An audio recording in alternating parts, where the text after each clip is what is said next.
Planeta Fútbol presenta a Carlos Antonio Vélez en Palabras Mayores.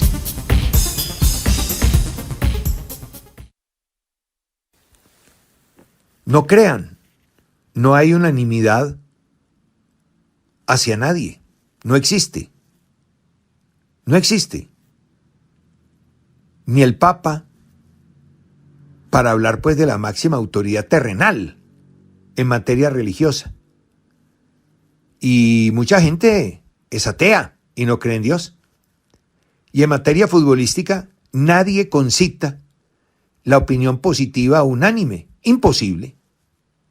Cristiano Ronaldo no la ha tenido. Maradona no la ha tenido.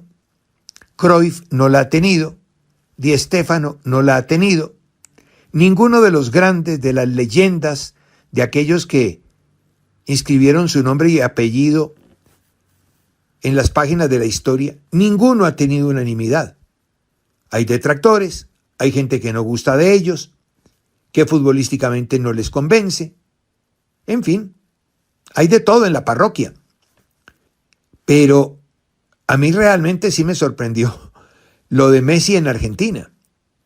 Porque que en algún lugar pueda tener rechazo Messi, lo entiendo. Por ejemplo, en Francia. En Francia, no solamente por las situaciones que se han presentado en el PSG, sino por la final Francia-Argentina. Eso pues normal. Y que en algún otro lugar del mundo también se rechace a Messi, pues normal. Dentro de la temática que esgrimí desde el comienzo de este mini comentario. En la misma Argentina, hasta que ganó la Copa América era un hombre discutido. Incluso muchos consideraban que ya había cumplido su ciclo. Y que venía y ni siquiera sabía cantar el himno argentino. Que era más catalán que argentino. Que cada vez que venía el equipo jugaba de una manera que no garantizaba ningún título. Todas esas cosas se dijeron. Gana la Copa América, después el Mundial, y viene pues el éxtasis. Se toca el cielo.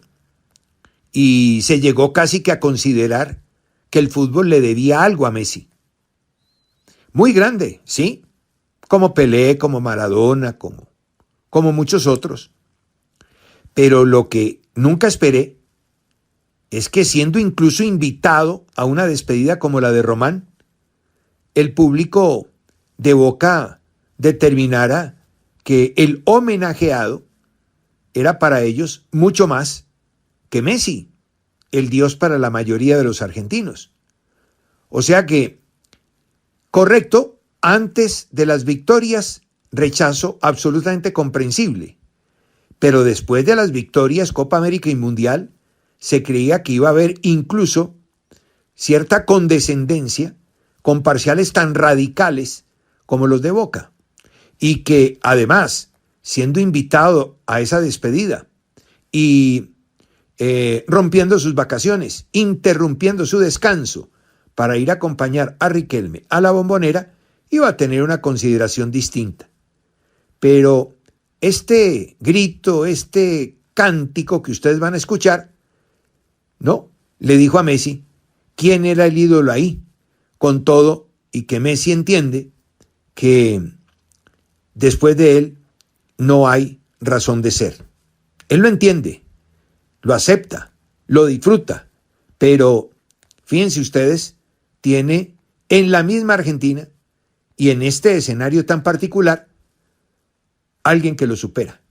Y yo creo que entendiendo él que es lo máximo, también imagino entiende el rechazo agradable, porque también hay rechazos desagradables. Este es un rechazo, digamos que explicable.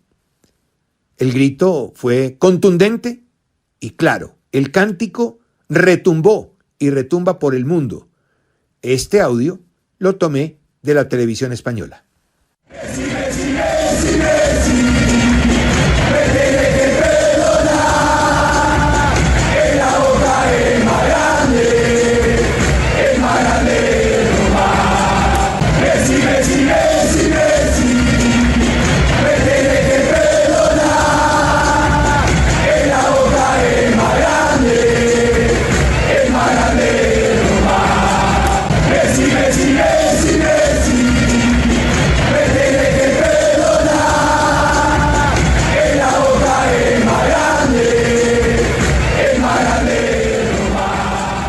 Bueno, dejémoslo en anécdota nomás. Por fin la federación hizo lo que tenía que hacer. Desde hace mucho rato veníamos planteando como una idea simplemente, porque esa idea nació aquí, después del Mundial Sub-20. ¿Qué es lo que sigue para selecciones de categoría inferior a la absoluta? El Sub-23. Ya casi todas las selecciones están trabajando.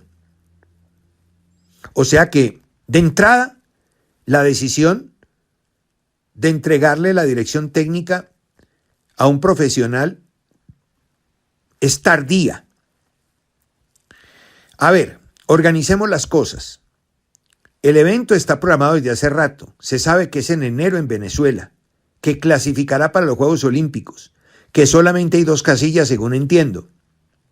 Y ya hay selecciones entrenando, participando, compitiendo, haciendo amistosos y con técnicos definidos. Nosotros hemos venido con a ver quién se le mete a eso. El señor Lorenzo determinó que fuera inicialmente Luis Amaranto Perea. Se hizo una evaluación en federación y se consideró que él no podía abandonar la selección absoluta porque iban a coincidir algunas etapas de trabajo necesarias para la preparación del equipo de cara a las clasificatorias y las clasificatorias mismas. Recuerden que septiembre, octubre y noviembre aglutinarán esos 3 meses 6 fechas y es un recorrido muy importante. Es el 33% de la clasificatoria. Entonces Perea no podía estar dedicado a la sub-23 cuando tenía que cumplir con el oficio primordial, primario, que es el ser asistente de Lorenzo.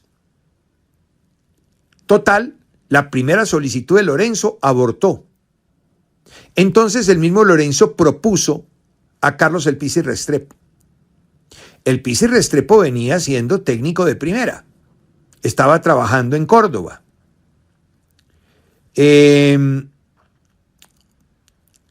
La decisión inicial era para que él asumiera un puesto acéfalo, porque si bien se decía que Iván Novelda estaba trabajando como director deportivo o director en desarrollo, él es una persona capacitada en lo administrativo, no en lo deportivo. Así digan que es muy bueno, que sabe mucho, que es el non plus ultra en la materia. Él es una persona que tiene unas calificaciones totalmente diferentes a las que urge el puesto. Entonces había que nombrar un director técnico que verdaderamente supiera el funcionamiento de esa operación, que es mitad administrativa y mitad deportiva. Entonces, lo administrativo lo manejará Novelda y lo deportivo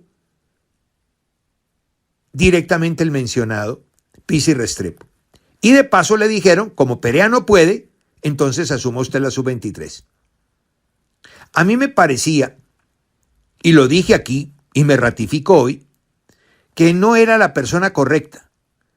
Tenemos el mejor de los conceptos del Pizzi Restrepo, pero él tampoco estaba así como muy animado para asumir la conducción de una selección como esa. Yo entiendo que él está al margen de ese ecosistema y que estaba dedicado a la parte competitiva en la primera división, después de haber estado por fuera mucho tiempo.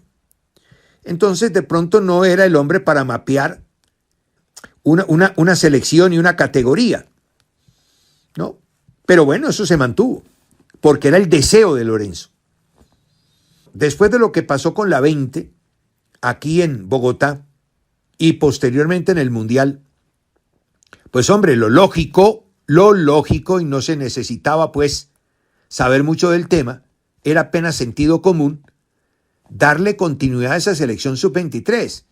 Si de hecho ya estamos tarde para la preparación, pues hombre, hay que agarrar algunos jugadores, muchos de ellos de una generación llamada perdida, porque recuerden que la pandemia impidió que se cumpliera con torneos de todas las categorías y los sub-20 no pudieron competir. Se cancelaron absolutamente todas las justas internacionales. Todas. Absolutamente todas. Entonces, esa generación quedó flotando. Con una base como la sub-20 actual, metiéndole algunos jugadores sub-23 para engrosar la categoría, para asentarse en la categoría, esa mezcla la puede hacer perfectamente el técnico. Conoce todos los jugadores 20 y los mayores de 20. Muchos de ellos en algún momento estuvieron calificados para la sub-20, pero se pasaron de edad por un mes, 2 meses, medio año, y esos jugadores califican para la sub-23. Entonces, la persona ideal para manejar eso era precisamente Héctor Cárdenas. Sí, pues si tienes la 20, trabajaste con la 20, conoces bien ese producto, incluso de la generación perdida, porque varios de sus jugadores ya trabajaron con él, pues era simplemente darle continuidad a un proyecto. Y eso es lo que hay que hacer en el fútbol colombiano, continuidad en los proyectos. Entonces a Lorenzo le consultan porque pues lo que ofreció no se pudo, ni Perea ni el Pizzi Restrepo, y él estuvo de acuerdo, porque al fin y al cabo hay que tener en cuenta al seleccionador absoluto, porque lo que necesitamos es conectar a las selecciones, que tengan un cordón umbilical, una comunicación, que era el gran plan de Queiroz, lamentablemente abortado. Entonces, con un poco de demora, pero afortunadamente, acertando en la persona, decide la Federación Colombiana entregarle la posición a Héctor Cárdenas. Pues bien, póngase a trabajar, amigo, porque el tiempo apremia, no hay mucho espacio para la maniobra y afortunadamente ya tiene una base y afortunadamente conoce a muchos de los jugadores que pueden encajar. Hasta 23 años tenemos una cantidad enorme de jugadores. Es cuestión que pueda ensamblar una base, lo que le pueda servir de la sub-20 y pueda usar más los jugadores que pueda añadir y que el reitero conoce. Pues bien, ese es un acierto y hay que asumirlo como tal. Y pienso que era la decisión correcta. Sentido común únicamente.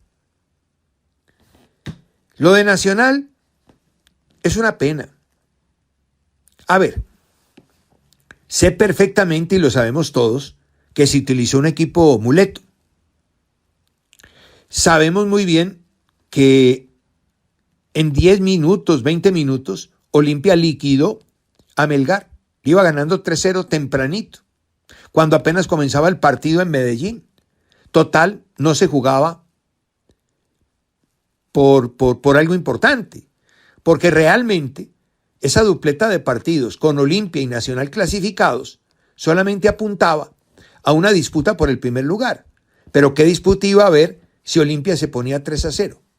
Entonces digamos que eso le quitaba el incentivo a Nacional. Perfecto. Hasta ahí todo lo entiendo, que es distinto a aceptarlo. Una cosa es entenderlo y otra cosa es aceptarlo. Patronato era el que tenía interés, era el que tenía que jugarse la piel cuando se enteró del resultado de Melgar, la derrota abultada, en ese momento 4-0. Entonces iba a tratar en la medida de lo posible de sostener el empate y buscar la victoria, mantener el arco en cero y buscar la victoria. Por eso Patronato se vio con más ganas, con más hambre, con mejor actitud. Y vamos a suponer que un marciano llega aquí y cae al Atanasio Girardot. A lo mejor el hombre que no sabe quién es uno y quién es otro, viendo en la cancha a ambos, pues pudo perfectamente colegir que Nacional era el de uniforme rojo y negro y Patronato el de verde. Pues porque Nacional jugó como un equipo de la B y menos. En cambio, Patronato buscó el partido con sus limitantes y también con sus virtudes. Fue más, ofensivamente creó mejores situaciones. Realmente la intervención más eficaz del arquero del visitante fue en la última jugada cuando Angulo se la puso ahí arriba a la salida de una pelota quieta, porque de resto tuvo más intervenciones Mier. Entonces, para decirlo de otra manera, no tenía ningún incentivo Nacional. Patronato sí. de acuerdo a la tabla de posiciones, de acuerdo a la competencia, pero Nacional sí tenía una obligación, y era devolver el éxito, la ruta de la victoria al equipo, después del mazazo recibido el sábado pasado, después de la pérdida del título, pues lo más decente era ganar el partido. Así ganarlo no significara absolutamente nada en la tabla de posiciones y en la competencia en la que se encontraba, porque yo estaba clasificado. Y daba igual empatar, ganar o perder. Pero no es lo mismo en este caso desde el punto de vista anímico y desde el punto de vista presentación. Y si a eso le agregamos que el equipo muleto jugó peor que el titular, los dos juegan mal, pero este pues jugó horrible. Claro que aquel tiene menos atenuantes, porque aquel habitualmente juega junto, este no, por lo tanto, este sí tiene atenuantes, pero jugó mal. Y esto hace que la situación, no solamente el juego, sino el resultado, las dos derrotas, la caída, la pérdida del título, todo lo que pasó, más esto, porque Patronato no deja de ser un equipo de segunda división, pues todo esto hace muy difícil el gobierno de Autori. Es cierto que Nacional lo defiende, lo respalda, quiere que continúe con el proyecto de los jugadores jóvenes. Y eso está muy bien, y le está dando salida. Aquí el asunto no es ni siquiera de resultados, es de juego. El problema es que Nacional no juega bien. Por eso les decía antes de la final que era muy parecido a Magú, porque este equipo va consiguiendo resultados y no sabe para dónde va. Ciego, futbolísticamente da tumbos y sin embargo va consiguiendo objetivos. Y la verdad es que no hay credibilidad en Autori. La única credibilidad que tiene el técnico está dentro de la institución, que lo respalda, lo conoce y además está cumpliendo con la tarea que le encomendaron. Menos la del juego. Lo demás, la promoción, la proyección, la alineación, el uso de los jugadores jóvenes, el diseño de plantilla y demás, es operado. Y uno que otro buen resultado. De hecho, está clasificado para la siguiente serie de la Copa Libertadores. Pero va a ser muy difícil que este hombre siga dirigiendo tranquilo. Le van a cobrar absolutamente todo. La gente no le cree. Los espacios de maniobra son muy cortos. Total, lo de anoche desemboca en una situación de absoluta inseguridad en el manejo de la institución, desde el punto de vista deportivo.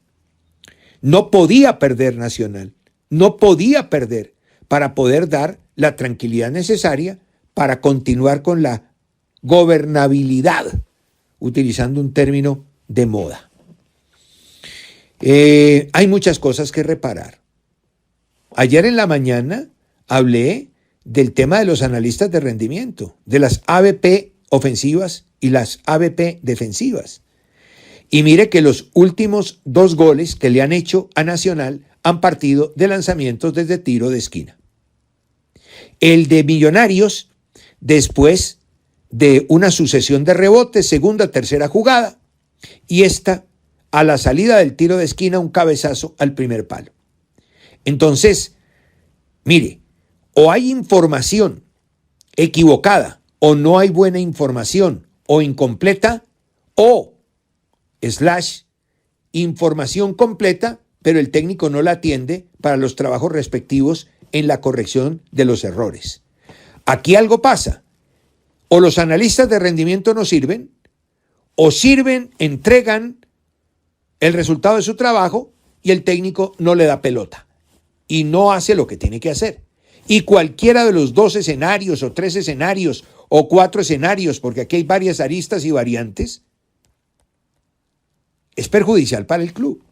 Pero le siguen haciendo goles de ese tipo. Pierde el título a través de la pelota parada. Y anoche pierde el partido a través de la pelota parada. Y si nosotros seguimos mirando, hay muchas acciones en las que se compromete y todo es por estudio de rival y de paso aplicación en cuanto se refiere a virtudes y defectos del rival en la ejecución de las propias virtudes para aprovechar los defectos del adversario.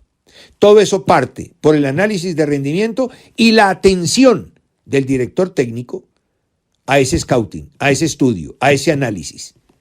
hay algo que no está funcionando. Seguro que hay algo que no está funcionando. Y por eso también el equipo no tiene un comportamiento de escuadra solvente desde lo futbolístico. Problema grave. O sea que el resultado, sí, pasa a ser histórico para Patronato e histórico negativamente para Nacional, y encadena 2 golpes en la nuca en menos de 8 días. Y aquí todo repercute en la institución, porque usted me va a decir que en el técnico, pero a la hora de la verdad, el que sufre es Atlético Nacional. ¿Y quién tiene la solución? Atlético Nacional, está claro. Planeta Fútbol presentó a Carlos Antonio Vélez en Palabras Mayores.